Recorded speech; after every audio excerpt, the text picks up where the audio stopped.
asked me earlier today if I'd seen this film, and a long-term fan in the comments asked if I'd seen this, so I've definitely talked about this before, but yes, I've seen Gremlins, and I really, really liked it. Keep in mind, I didn't grow up with this film. I only watched it for the first time last year, but I really did enjoy what I saw. I have problems with it, but it's a very fun, cool to look at, interesting film. And it's, as entertainment should be, it's very, very entertaining.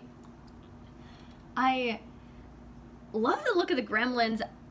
Obviously, this is a pop culture classic at this point, or cult classic.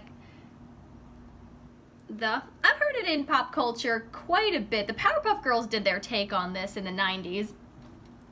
But essentially, the rules are, don't feed them after midnight, don't get them wet. Everybody knows that. And I've got it right in front of me right now. There's one more rule. Yep, don't let it near bright light, don't get it wet, don't feed it after midnight. The main character, Gizmo, who's really, really cute looking thing. Actually, I wonder if these things were the proto-Furbies. Which, I can see Furbies acting like this. So, of course, the rules do get broken and mayhem ensues. And again, it's horrible, the destruction and chaos that these things cause. But man, do I love the look of this film. I like the look of 80s films, and I like the creativity, I like the props, I like the way they get things done. Again, the designs of the Gremlins are really cool. They're interesting looking animatronics. One thing I really, really like, usually in a story like this, someone would make a stupid mistake that breaks the rules, but no, that's not what happens. The Gremlins themselves are the ones who break the rules, and they're the ones causing the mayhem from the start, and they're building up to it.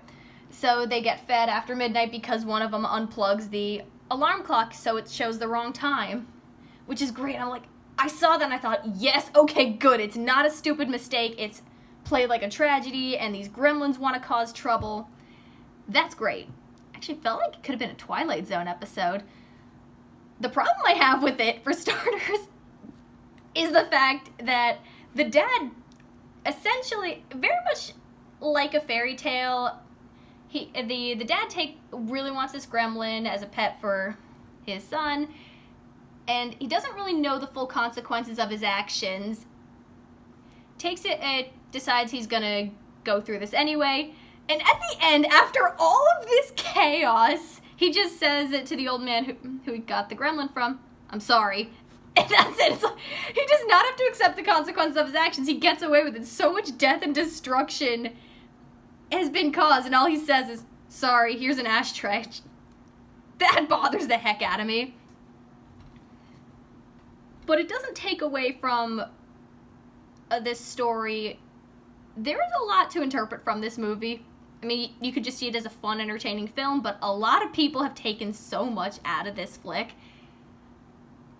I personally see it as, in a way, take responsibility for your actions, and especially when it comes to pets. Especially pets you don't understand. Considering how you've seen a lot of stories about people who wanted really exotic pets like owls, alligators, but aren't equipped to care for them, and then getting rid of them or just leaving them in the woods where they do become a danger, either to each other or to people. There's a lot of applicability here, so I'm seeing that. Though according to facts in front of me, people have interpreted it as a metaphor for puberty, to white suburbia's fear of minorities. So that's interesting. I really like reading analyses on what people take from this. Me personally, I see it as, don't get a pet if you're not prepared for the responsibility, especially something you don't understand. But man, Gizmo's still a cute little gremlin. I like the characters. The story about how that Kate's telling about how her dad dies when dressed up as Santa Claus in the chimney. When I first watched it, I thought that was so weird and out of nowhere. Apparently a lot of other people did too. When that moment came up and I watched it for the first time, I thought, I am I supposed to laugh at this, or am I supposed to be horrified?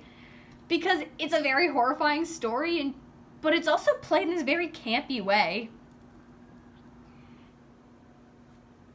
I did not know what to make of that. I still don't know what to make of that. Yeah. It's a fun movie. I enjoyed it. Sorry. That part bothers me to no end. Still a good film, though. I enjoyed it. Love the look. There's a lot to take from it.